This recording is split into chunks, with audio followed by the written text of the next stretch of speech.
सॼे मुल्क में 23 मार्च पाकिस्तान जो ॾियारो क़ौमी जोश ऐं जज़्बे सां मल्हायो पियो वञे। पाकिस्तान ॾियारे जे मुख्य तक़रीब शकरबड़िया ग्राउंड में जारी आहे। पाकिस्तान रेंजर्स जे दस्ते पारां रेंजर्स एग्ज़िबिशन रल जो शानदार मुज़ाहिरो कयो वियो।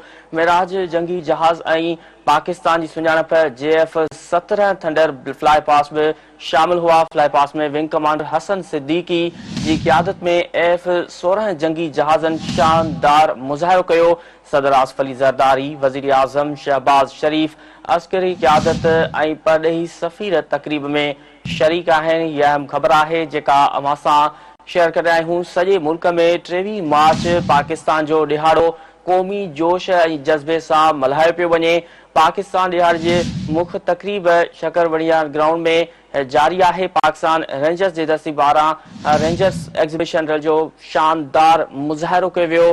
मिराज जंगी जहाज़ ऐं पाकिस्तान जी सुञाणप JF-17 थंडर फ्लाई पास में शामिल हुआ। फ्लाई पास में विंग कमांडर हसन सिद्दीकी जी क़यादत में F-16 जंगी जहाज़नि शानदार मुज़ाहिरो कयो।